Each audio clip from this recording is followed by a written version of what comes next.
Ladies and gentlemen, the story you are about to hear is true. The names have been changed to protect the innocent. Dragnet, brought to you by Chesterfield. This is the best, Chesterfield, and the time to change today.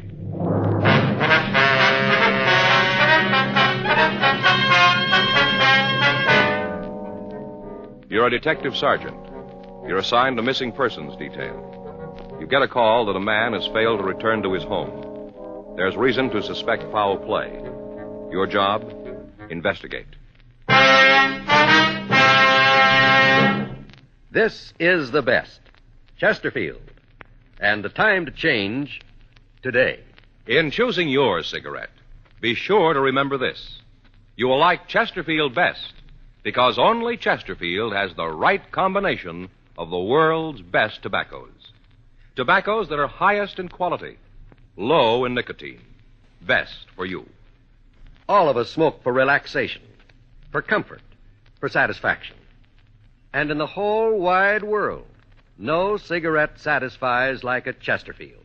Get a carton of Chesterfields today. Chesterfield Regular, Chesterfield King Size.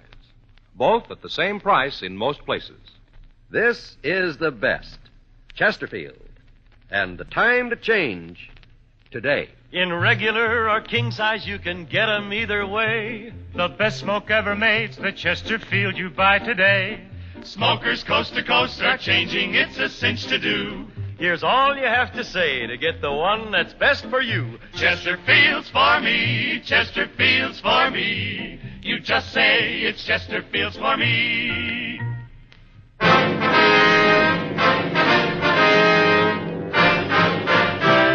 Dragnet, the documented drama of an actual crime. For the next 30 minutes, in cooperation with the Los Angeles Police Department, you will travel step by step on the side of the law through an actual case transcribed from official police files. From beginning to end, from crime to punishment, Dragnet is the story of your police force in action. It was Friday, January 2nd. It was overcast in Los Angeles. We were working the night watch out of Homicide Division, missing persons detail. My partner's Frank Smith. The boss is Captain Lorman. My name's Friday. I was on my way back from communications, and it was 8:12 a.m. when I got to room 24. Squad room. Well, it's hard to believe, isn't it? January 2nd. Another year gone by. Yeah. You see this evening's sports page? No, I didn't. Why? Still talking about that Rose Bowl game. Oh, is that so? You know, Joe, looks to me like that last play of the game's going to end up like the Dempsey-Tunney thing. The what? The Dempsey-Tunney fight. Oh, no, I don't think it will. Oh, yeah. Big controversy over that last play. Well, since when? All the sports writers agree. Well, that's where you're wrong, Joe. Well, how do you figure that? I read them all. Examiner, Times, Herald, News, The Mirror. They all agree the officials called it right. Uh-huh. All the sports writers. Every one of them.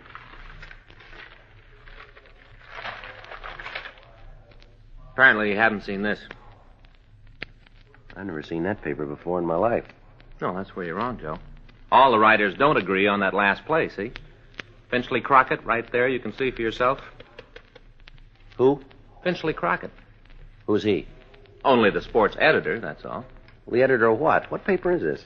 Jesse County Realist. Picked it up tonight on my way in. Yeah, well, the game's over, so let's just forget about it. What do you say? Oh, sure. Mm-hmm. Just overlooked the only right call on the game, huh? Just pass it right by. Joe, Finchley Crockett's never been wrong. Called the World Series, the All-Star game, picked a heavyweight champ before the fight. He's accurate, Joe. Well, good for him. But it's over, and the score still stands. Next year's another game, okay? Listen to this.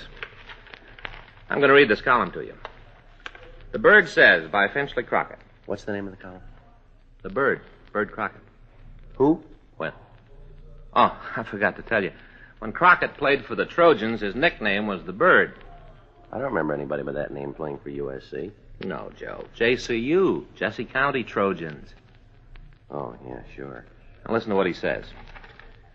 It is a rare treat when the editor of a small-town paper gets to see one of the nation's bowl games.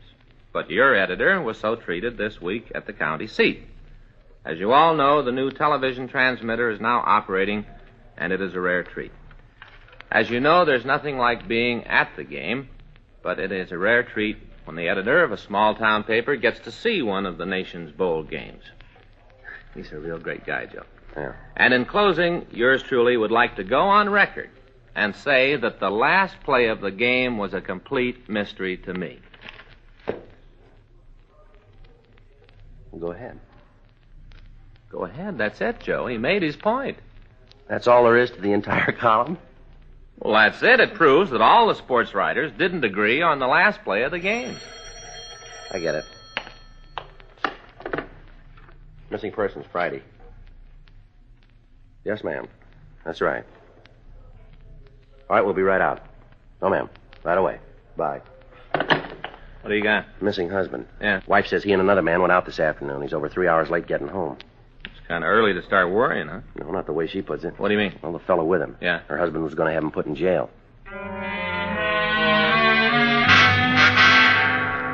8:32 p.m. Frank and I left the office and drove out to the address. It was located on Agatha Street. The lettering on the window read, Helmer's Mannikin Rental and Sales. The store was dark except for a single light at the rear of the place. We knocked, and a small woman in her 50s answered the door. We identified ourselves, and she asked us in. You want to come back to the office? Thank you. Watch your step there. It's kind of dark. Thank you. These dummies sure look like real people. Yes, we specialize in lifelike models. Mm-hmm. I've been working on the books, trying to keep my mind off of what's happened. Uh-huh. You want to sit down? That's all right, Miss Helmer. You go ahead. You want to tell us what this is all about now? Oh, Jason's gone. That's your husband's name, Jason Helmer? That's right. How old is he? He's 53. He had a birthday last October. Mm-hmm. Why do you think something's happened to him? Because it's not like him to do a thing like this without telling me. And you told me on the phone that you'd heard from him. Is that right? Oh, not from him. Fred Madison called me. When was that? I guess it was about 5:45. It might have been 6, no later. Well, what did this fellow Madison say to you? Told me that Jason was coming right home. Were they together when he called, do you know? Fred said they were. Did you talk to your husband? No. At the time, I didn't think it'd be necessary. Mm-hmm. Do you know where they called from? Well, Fred said some bar. Did he mention a name? No, and I didn't ask. I guess I was afraid to. What do you mean? Well, Jason used to drink quite a bit. We had a lot of trouble over it. Seemed like everything was falling apart, and then he straightened up and quit. Mm-hmm. He hasn't had a drink of liquor in 10 years. When Fred called, I thought that maybe he'd gotten Jason started again. Did he say your husband had been drinking? No, he just told me that Jason was leaving the bar and would be right home. Was he driving? Well, I don't know. Ma'am? My husband hurt his shoulder a couple of days ago. He wrenched it. I don't think he's able to drive very well. Mm-hmm. Well, he might try to make it with one hand. Our car has that automatic drive thing, you know. You don't have to shift gears. Yes, ma'am. But I don't think he'd have driven. Did he leave in your car? Yes. Fred told him he'd drive. Where'd they go? Well, like I told you on the phone, to the races. Mm-hmm. Your husband usually go there? No. The only reason he went today was to collect some money. From who? Fred. He's the man your husband was going to put in jail, is that right? Yes, that's right. Why? Well, he's owed us some money for quite a while. About 4 months ago, Jason asked him for it. Fred wrote a check. I see. And it wasn't any good. Well, do you want to go ahead? Well, Jason tried to get in touch with Fred and wanted to give him the chance to make good on the check. Mm-hmm. Was never able to catch him at home. Talked to him on the phone, but Fred was never there when my husband went over to see him. Yeah.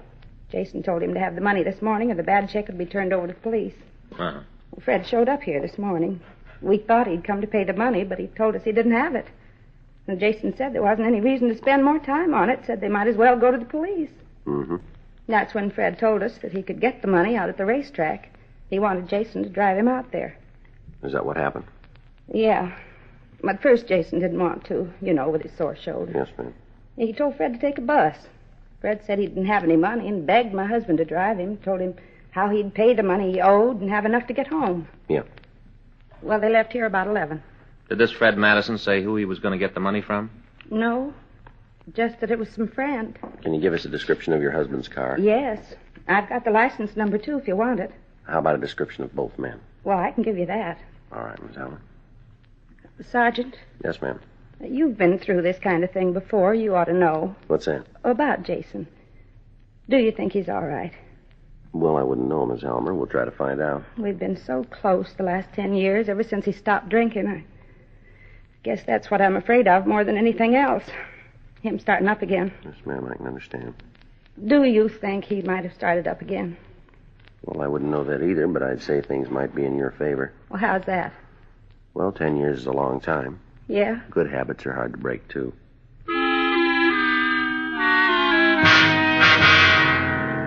Before we left the store, we got a complete description of Jason Helmer and Fred Madison. We also got Madison's address and the license number of the car they were driving. Mrs. Helmer gave us a recent photograph of her husband, and we checked with R&I on both men. We found a record on each one of them. Helmer had been booked 12 times for drunk. The last one was over 10 years ago. Madison had been picked up for drunk, suspicion of burglary, and writing checks without sufficient funds. We checked the jails and the hospitals, and we found that neither man had been booked in the last 5 hours. We went back to the office and got a local and an APB on both men and the car. 9:46 p.m. We drove out to talk to Fred Madison. There was no one at home, but we got the information that his wife was employed at a restaurant on Clay Street. We went over to see her. Can I help you? Yeah. Like to see Mrs. Madison, please? Who are you? Police officers. This is my partner, Frank Smith. My name's Friday. Here's our identification. Uh-huh. Well, I'm Lorna Madison. What do you want? A few questions we'd like to ask. You mind going in the back to talk? Don't want everybody in the place to know my business. All right. Booth back here. Been hard enough to keep the job. Go ahead. Sit down. Thank you. Thank you. Can I get you some coffee? No, thank you. No, ma'am. I don't have to ask you what this is all about. I can guess. Beg pardon? Something about Fred? Yes, ma'am. What'd he do? Well, we're not sure that he's done anything yet, Miss Madison. And why are you here? We're trying to find him. He is in trouble. We just want to talk to him. Could you tell us where he might be? You should be home. Have you tried there? Yes, we have. Well, I don't know then. He left this morning and said he'd be home early. Have you heard from him? No. Did he say where he was going when he left? The racetrack. Was he going with anybody, would you know? He didn't say. What kind of work does your husband do, Miss Madison? He's a collector. What's that? He collects corks and bottles. Ma'am? I'm trying to tell you he doesn't work. He just drinks. Mm-hmm. And how could he afford to go to the races? He can't. The only money he's got's what he can borrow from other people to steal from my purse. Mm-hmm. Did he say why he was going to the races? No, I don't care what he does anymore. I've tried to help him, but he doesn't make any effort to change. Just goes on drinking and feeling sorry for himself. Any idea where he'd go if he was drinking? Any place where he can mooch a drink. He's even tried it here. Can you give us the name of any of the places? Yeah, I can tell you, but will you tell me what he's done? Well, it's just like we said, Miss Madison. We're not sure that he's done anything yet. That's the truth? Yes, ma'am. We'd just like to talk to him. All right. I think I can help you find him. I got a phone call earlier this evening. From your husband? No, from a friend of ours in the valley, David Neeson. Fred had called him. Mm-hmm. Fred wanted to use his place tonight. Davis said he could. I asked him if Fred had been drinking. He said he couldn't tell, but I know he has. Follows a pattern. How's that, Miss Madison? He's done it before. Go out to David's place, drink himself into a stupor. David always calls me, so I won't worry. Mm-hmm. Could I ask something of you officers? All right. If you find him there, will you do what you can for him? What, do you think it's going to do any good? What do you mean, Mr. Friday? I don't think he'd take our help, would he? Why? He didn't want yours.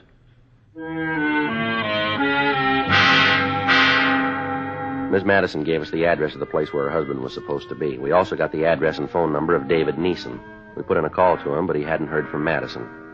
Frank and I left the restaurant and drove out to the San Fernando Valley. On the way out, it started to rain. 3113 Nordhoff Street was a small redwood house. We parked the car and walked up onto the porch. Frank tried the door. Better try it again. Yeah. Yeah, who's there? Madison, open the door. Go away, I didn't order anything. Come on, Madison, open up. Doesn't sound like he's doing too good. Yeah.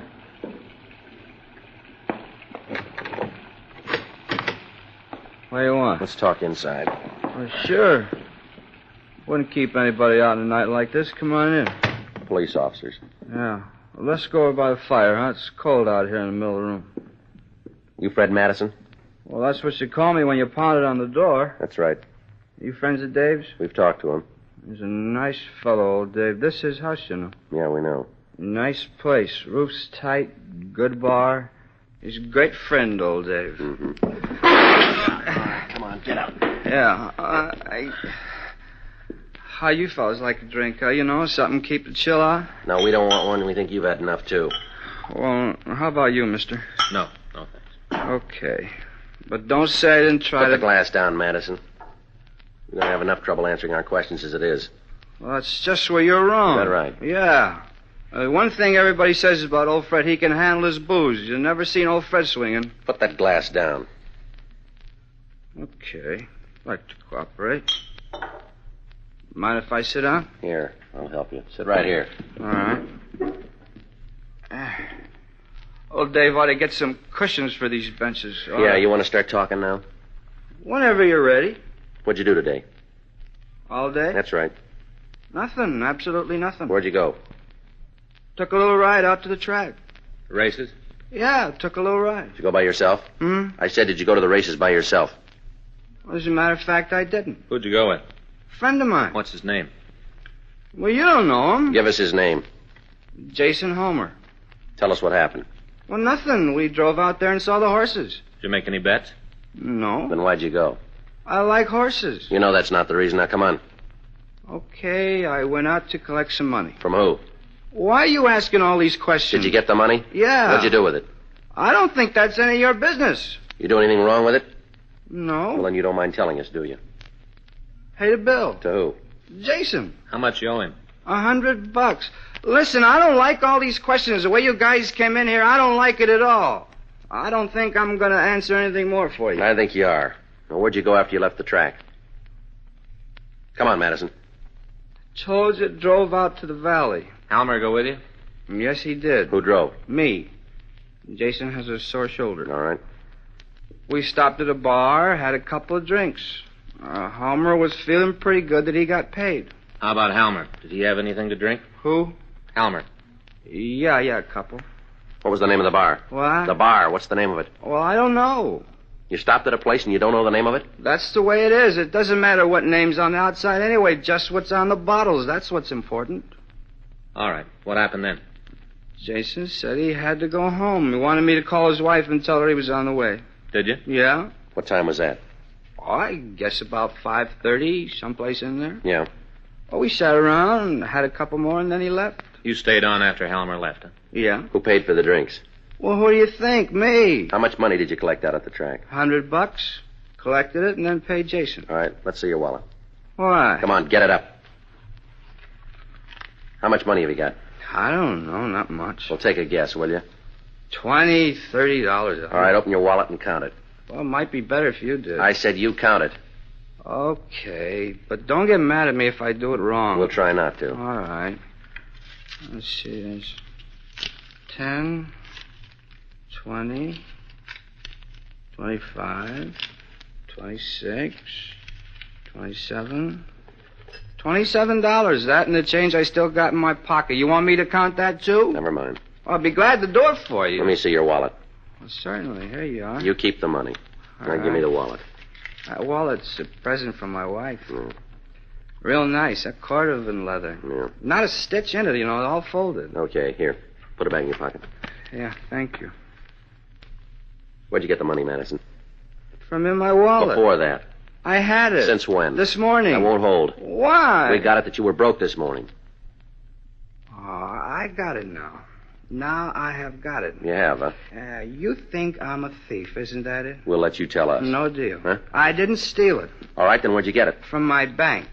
When'd you get it? Tonight. Well, you're going to have to do a little better than that, Madison. Well, I don't know why. Be perfectly happy to prove it to you. When you're ready, huh? All right, I'll show you. Take you right out there. You think all the banks close at the same time, don't you? Go ahead. Well, you're wrong. Mine's always open. Of course, it don't pay any interest, but it's there and it's always open. All right, let's go. Sure. Take you right out there. It's out in Canoga Park. You got a coat? No, sir. Hey, how about a little drink before we go, huh? Kind of warm. Put that down. I told you once. You've had enough of that. Ain't that much. Hate to figure what happened if I ever ran out. I hate to think about it. It'd be terrible to have to go without it. Well, I'll tell you something. What's that? If that bank of yours isn't there, you're going to get the chance.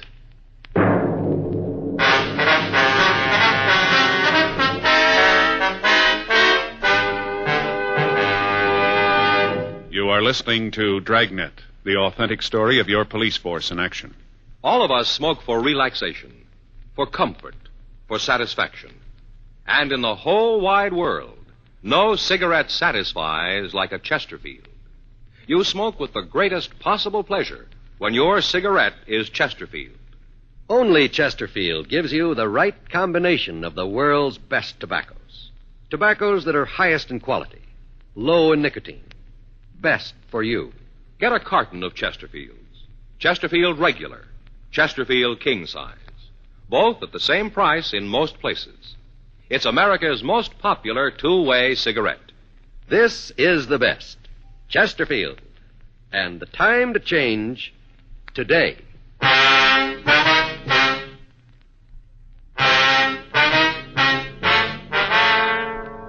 Because of Fred Madison's condition, it was difficult to know how much of the truth he was telling us.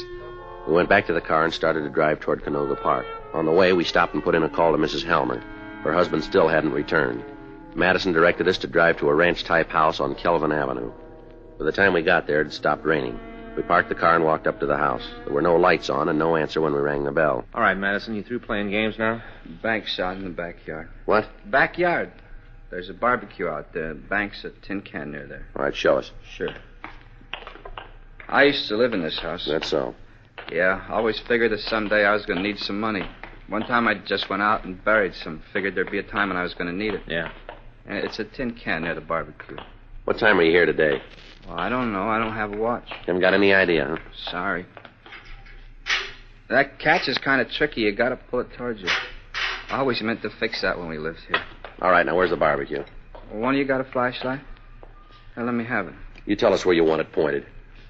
Gee, you don't trust anybody, do you? Where's the barbecue? It's over in the corner of the yard right near the fence. Where, over here? Now, swing the light over to the left. All right. There's nothing there. Maybe I made a mistake. It's been a while since I've been here. It must be in the other corner of the yard. Over here, huh? Yeah. All right. Take a good look. You're not doing so good tonight, are you, Madison? I don't understand it. I saw it today. Mm-hmm. Probably the owner of the house. Yeah, we'll check with him. Yeah. I sure don't understand it. Right in the corner of the yard near the fence. Something you fellas are looking for? Police officer, sir. We tried the door. There wasn't anybody home.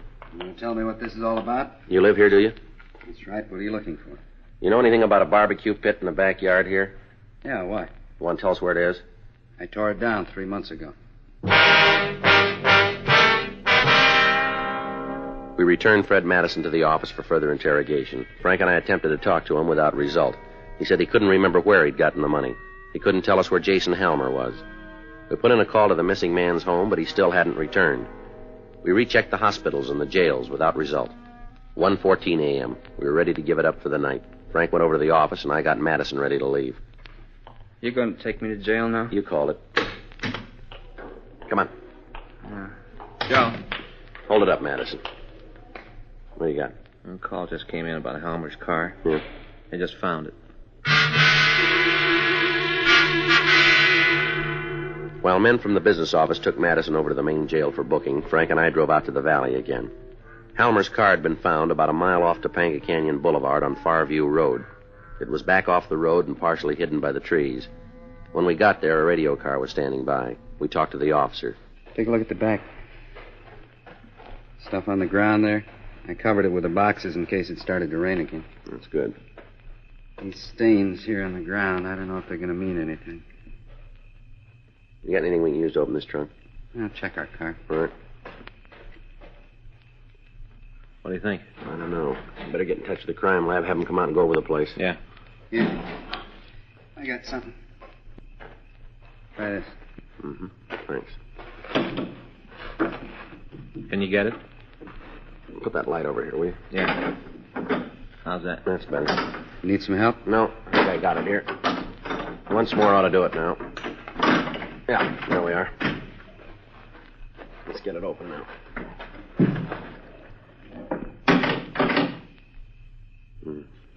Thought maybe we'd be wrong. Yeah. It's Helmer. We put in a call to the crime lab, and they came out and made an investigation of the scene. From what we could tell, Helmer had been killed by some sort of blunt instrument. His empty wallet was in the trunk beside the body. 6:48 a.m. We had Fred Madison brought from his cell. I feel lousy. My head feels like it don't belong to me. Why don't you tell us the truth? You haven't told me what this is about. There's no reason why I should answer your questions if I don't know what you're trying to get at. We told you. We want the truth. All these questions over and over, the same things. You can make it easy on yourself. Well, how? Come up with the right answers. But I've told you. Yeah, like the bar you went to called the I Don't Know, huh? I'd tell you the name if I knew. I've been drinking pretty good. I'll get it. Right. Yeah. From Dragnet, Field. Here, Joe. Mm-hmm. Madison? Yeah? This is about your bank. What do you mean? This explains where you got the money. What?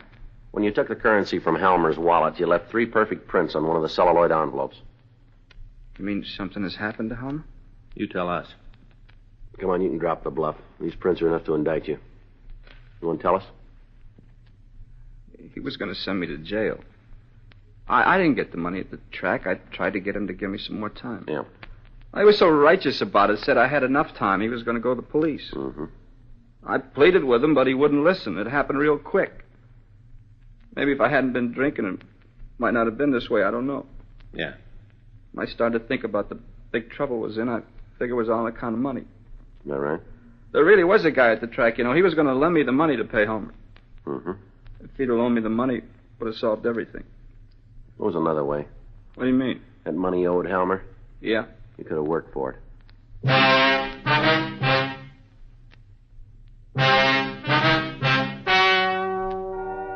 The story you have just heard is true. The names were changed to protect the innocent. On May 14th, trial was held in Department 92, Superior Court of the State of California, in and for the County of Los Angeles. In a moment, the results of that trial. Now, here is our star, Jack Webb. Thank you, George Fenneman. You notice how many king-size smokers are changing to Chesterfield? Everywhere, king-size smokers are finding it out. No other king-size cigarette has Chesterfield quality, tastes so good, or gives you such a refreshing smoke. What a pair. Chesterfield king-size and Chesterfield regular. They satisfy.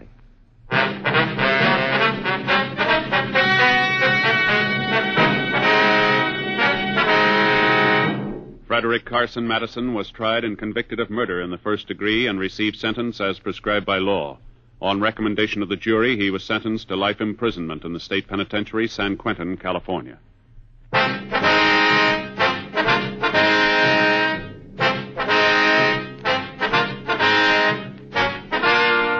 You have just heard Dragnet, a series of authentic cases from official files. Technical advice comes from the Office of Chief of Police W.H. Parker, Los Angeles Police Department. Technical advisors, Captain Jack Donahoe, Sergeant Marty Wynn, Sergeant Vance Brasher. Heard tonight were Ben Alexander, Virginia Gregg, Herb Ellis. Script by John Robinson, Earl Schley. Music by Walter Schumann. Hal Gibney speaking. Watch an entirely different Dragnet case history each week on your local NBC television station. Please check your newspapers for the day and time. Chesterfield has brought you Dragnet, transcribed from Los Angeles. Hello, I'm Stu Irwin. And I'm June Irwin. Our cigarette is L&M Filters. They have the first filter we've tried that really does the job. It certainly is the miracle tip. Notice how easy it draws, and notice how good L&M's taste. You get much more flavor, much less nicotine. We'll be telling you more about L&M's come October 20th. We have a new TV show going on then, every Wednesday night. It's the Stu Irwin Show. Check your paper for the time and station. Be sure to join us. And meanwhile, try L&M's, king size or regular, both at the same low price.